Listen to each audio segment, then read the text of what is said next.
Bien, con otra energía, Enar te propulsa y debemos aprovechar esta inercia. Sabemos que es un campo muy difícil, que viene una dinámica excelente, pero sí, es verdad que la victoria del otro día a nivel anímico nos ayuda mucho para poder afrontar este.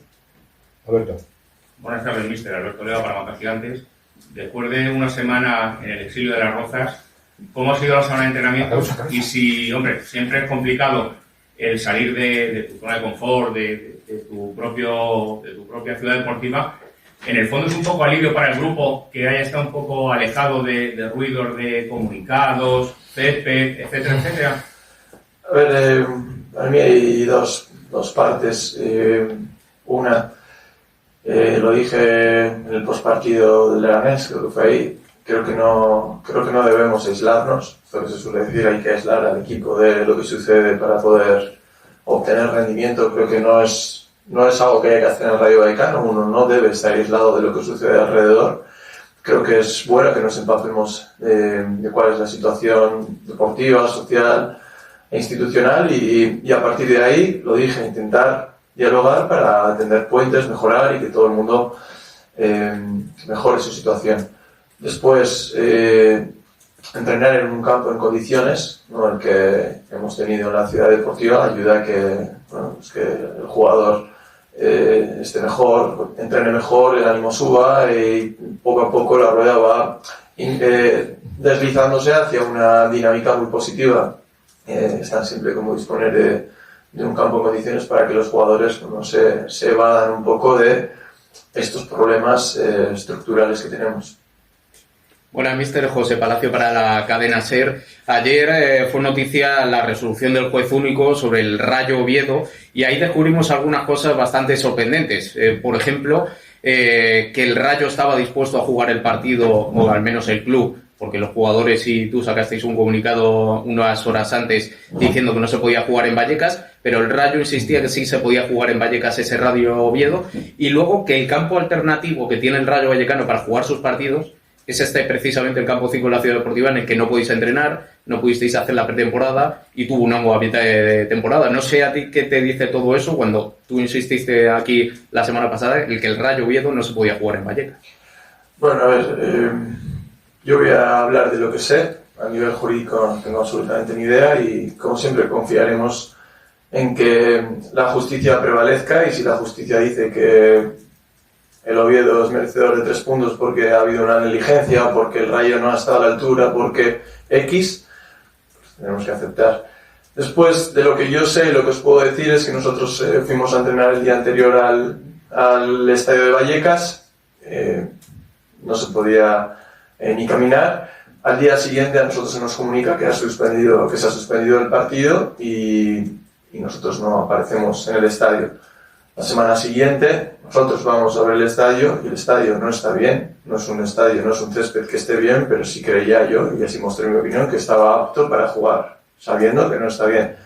Después, si a ti, como Rayo Vallecano, vas al Carlos Tastiere, desplazas a tu afición, unas horas antes te avisan de que no se va a jugar con toda tu gente allí, evidentemente, ¿qué hubiese hecho Rayo Vallecano? Actuar como está haciendo el Oviedo. Entonces, por eso muestro mi empatía con los aficionados del Oviedo y con el propio Real Oviedo. Pero más allá de esto, yo puedo hablar de que el día anterior nosotros fuimos a entrenar, no pudimos entrenar y vinimos a un campo que quizá estaba peor, pero no teníamos otra opción, porque igual se jugaba al día siguiente y no podíamos entrenar ahí. Más allá de esto, jueces, gente que toma decisiones, gente que en los despachos va a pelear por lo que cree que es justo, y nosotros nos queda esperar. Yo solo puedo hablar de lo que sé, del relato que viví, y siempre muestro mi empatía con el Real Oviedo y sus aficionados, que creo que fueron los aficionados los grandes agraviados de todo esto. Pablo. Muy buenas, míster. Pablo Villa de Radio Marca. ¿Cómo se le puede convencer al futbolista que la versión real del Rayo Vallecano es la que se vio el domingo en Butarque y no la tendencia peligrosa que había adquirido el equipo en Liga a nivel de resultados en los partidos anteriores? Bueno, en el Bernabéu creo que fue la misma respuesta. Aquí en casa contra muchos equipos creo que fue la misma respuesta. La contundencia no fue la misma. defensa de las áreas no fue la misma, el acierto de las áreas no fue la misma, pero el grueso del partido, la actitud, el nivel, la forma de encararlo, creo que es la misma en muchos de los partidos que hemos jugado este año, en otros evidentemente no, y que son los que al final uno tiene que tener en cuenta para poder solucionar esta dinámica. Y sí, como decía al principio, intentaremos replicar lo que hicimos el otro día, sobre todo y primero de todo en la forma, en la identidad, en la esencia que nos va a llevar a ver si somos capaces de acertar y si somos capaces de defender en nuestro área, que creo que es lo que este año nos está lastrando con respecto a los puntos del año pasado. Muy buenas, mister. Luis Domínguez para la Cabaña Deportes. El último partido contra el Atleti, uno de los nombres propios fue Fran Pérez, que ha sido uno de los damnificados, por así decirlo, con las llegadas de Carlos Martín, de Elías. ¿Cuán importante es que jugadores que quizá habían perdido un poco de protagonismo, un poco de peso a lo largo del curso, vuelvan a estar, vuelvan a entrar, vuelvan a sentirse importantes cuando juegan? Bueno, es difícil para mí como entrenador explicarles a los jugadores que el relato que escuchamos desde niños de que juegan 11, de que el resto son suplentes, de que el que juega y el que juega bien o gana el equipo debe seguir jugando al fin de semana siguiente. Yo no creo en esto, lo he promulgado aquí en esta rueda de prensa un montón de veces. No creo en esto, creo en un equipo homogéneo, en un equipo muy colectivo, en un equipo coral, porque venimos hablando durante todo el año y años anteriores de deficiencias que tenemos como club. Entonces nosotros no podemos limitarnos a 10, 12, 14 jugadores y que haya 5 o 6 denostados que permanezcan en el olvido. No creo en esto, solo que hay un entrenador que toma decisiones y a lo largo de estos años que soy entrenador he tomado decisiones que igual desde fuera no son entendibles, pero yo que permanezco con ellos y además tengo el deber de mirar a corto, medio y largo plazo, pues bueno, me toca tomarlas. A veces acierto, a veces equivoco. Y en el caso de Fran Pérez, decido dejarlo fuera de la lista, pero ya lo dije, no merma ni un segundo mi confianza en él. Y el otro día pienso que él puede iniciar, porque imagino un partido con el Atlético de Madrid, con una alineación del Atlético de Madrid, y Álvaro, que quizás sea el jugador más importante de los últimos, no sé, 5 o 6, desde que está él aquí años, empieza el banquillo porque creo que nos puede dar algo al final del partido. Ya digo, a veces aciertas, a veces fallas, pero sobre todo que quede claro el mensaje de que no creo titulares, suplentes, juegas bien, permaneces en el equipo, juegas mal, sales del equipo. No creo en eso y seguiré con esta idea. Nacho. Buenas, mister Nacho Herrero para Pasión por el Rayo. Quería hacerte una doble pregunta.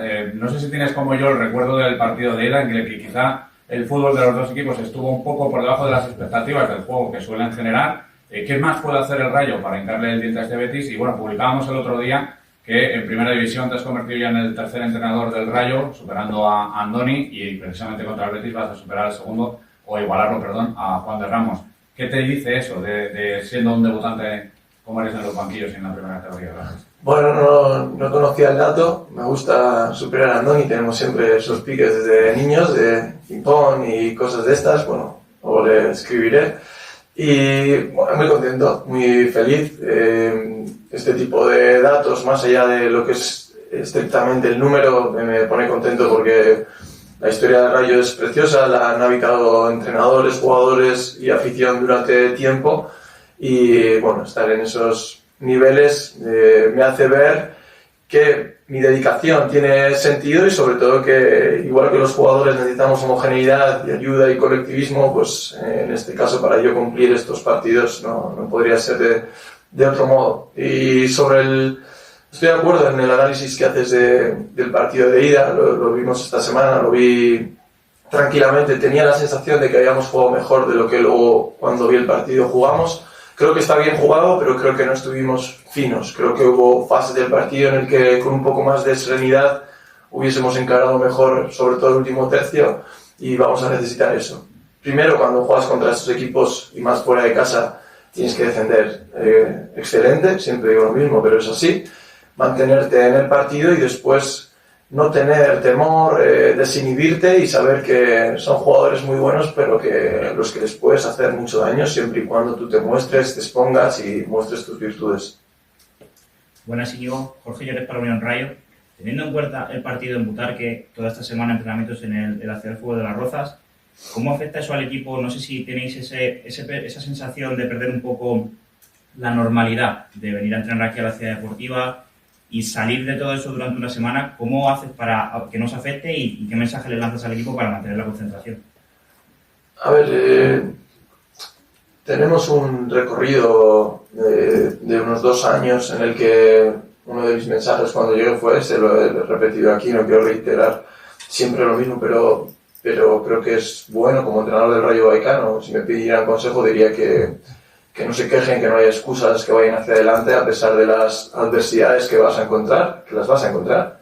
Y creo que ahora esto que ha sucedido, creo que es más un momento de reflexión sobre lo que pasa alrededor del primer equipo. Aunque tengamos problemas como estructura del primer equipo, creo que es más una reflexión, un diálogo social de qué sucede, por qué llevamos tanto tiempo y cómo vamos a hacer para mejorarlo. Y creo que los jugadores, lo he dicho antes, hemos salido fuera, nunca es bueno salir fuera, pero cuando sales fuera te encuentras unas instalaciones muy buenas, con un campo bueno, ha salido el sol, creo que enseguida se adaptan. Por lo menos este grupo no es quisquilloso, no es quejica o no es elitista en este sentido, así que creo que no nos ha afectado. No he tenido que hacer mucho trabajo, el trabajo previo a esta mentalidad, desarrollar esta mentalidad viene de antes, con la famosa pretemporada en Holanda. Maite. Buenas tardes, Íñigo. Es una doble pregunta. Quería preguntarte cómo llegan los jugadores a nivel de altas, de bajas, si hay alguno tocado. Y luego también, cómo meterle mano al Betis. ¿Qué análisis haces del equipo de Pellegrini? Bueno, el equipo está bien. Creo que desde hace tiempo es la primera semana en la que todos están disponibles. Como suelo decir las últimas semanas, hay casos en los que tenemos que tener un poquito más de calma, un poquito más de control, porque son gente que igual o vienen de una lesión grave o vienen de un cúmulo de lesiones pequeñas pero que son sucesivas, entonces hay que tener esa mesura para gestionarlo, pero estamos todos disponibles, es muy bueno esto. Creo que además tienen todos una sensación de querer ayudar, querer aportar, que siempre es palpable pero que ahora se hace muy latente, lo decía el otro día en Leganés, cuando uno siente vulnerabilidad es bueno ver de quién está rodeado y estoy contento con esto. Y después creo que el Betis tiene, su entrenador es muy bueno porque tiene una capacidad de adaptación a los jugadores que tiene, al rival, a todo el contexto que envuelve un partido, y ahora mismo pues, bueno, está jugando con 3 mediocentros porque le falta un mediapunta como Isco Lo Celso. De repente Bakambu iba a salir, ahora está jugando muy bien. Entonces, bueno, cualquiera de los protagonistas que inicien de ellos nos lo van a poner difícil, y como decía antes con Nacho, creo que debemos defender muy bien y luego exponernos, como el otro día con el Atlético de Madrid, como el otro día en el Bernabéu, como los días de equipos que en teoría y sobre el papel son superiores a ti. José. Mister, precisamente te iba a preguntar por tener a todos disponibles, porque ahora no nos has comentado que haya ninguna baja, sí tener algo más de precaución, imagino, con Luis Felipe, pero sobre todo la buena noticia de ya ver a Mumin en las convocatorias. No sé si está para jugar o tienes que tener ese proceso de adaptación con él. ¿Cómo es el tener ya a todos disponibles? Bueno, es muy bueno tener a todos los jugadores disponibles. A mí nunca... No prefiero que haya lesionados para no tener que tomar decisiones difíciles como entrenador. Prefiero tener que tomarlas y gestionarlas porque es mi labor. Y como decías, el caso de Mumin es alguien que viene recuperándose paulatinamente de una lesión muy importante y que tenemos que verle cómo va evolucionando. Es verdad que llegará un momento en el que tenga que participar y ese es la mejor prueba para él, pero sí estoy contento de que todos tengan salud y que puedan sentirse plenos y pletóricos para ir al equipo. Pablo. No sé si te ha dado tiempo a asomarte al campo, no sé cómo lo has visto, si el equipo va a entrenar ya aquí la semana que viene o no se ha visto bien. Sí he estado ahora pisándolo, desde que nos fuimos no había estado, ha mejorado mucho. A ver, lo que sucedió aquella semana también, los más antiguos del lugar en Madrid me dicen que no recordaban unas semanas con tanta lluvia, y quizás se dio todo ese cúmulo de circunstancias climatológicas, pero lo he visto bien, se ha secado, están mejorando las zonas que estaban muy mal, y ojalá la semana que viene podamos venir, pero no es seguro, no es 100%, pero esperemos que sí. Me he llamado Sayo Íñigo. Yo quería hacer 2 preguntas rápidas. La primera, es verdad que a ti no te gusta hablar de intocables, pero junto a Batalla Leogina hay otro jugador que a lo mejor en tu fútbol sí se proyecta demasiado, que es Andrei Ratiu. Me gustaría saber qué te aporta más allá de lo que podemos ver nosotros por la televisión en el Guapi de campo. Y luego, el otro día con toda la polémica se nos quedó en el tintero que creo que la última rueda de prensa fue el día 14, 2 años desde que viniste del Rayo, creo que fue ese día. ¿Qué valor has aprendido desde que has llegado aquí? Y si has pensado alguna vez, cuando surja, si surge, lo más tarde posible, si puede ser, tu marcha, ¿qué es lo que te da más vértigo de perder cuando salgas de aquí? Gracias. Bueno, sobre mi marcha no vamos a hablar. Soy de los que piensan que cuando uno habla de su marcha abiertamente es que ya se ha ido hace semanas y entonces da el paso de hablar de su marcha. No es el caso, no hablaré de esto porque no toca.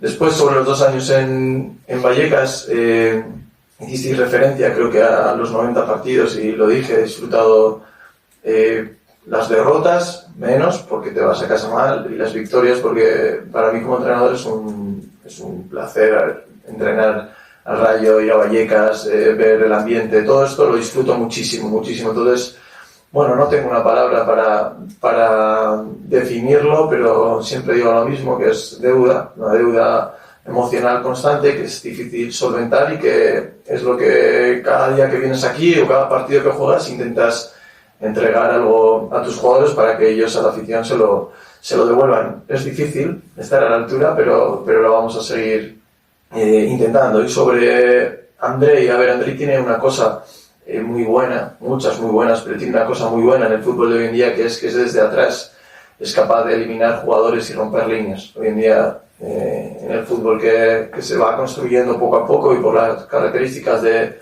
los jugadores y lo que quieren los entrenadores, este perfil de jugador es muy importante dentro de la homogeneidad, de la colectividad que tiene que tener este equipo sí o sí.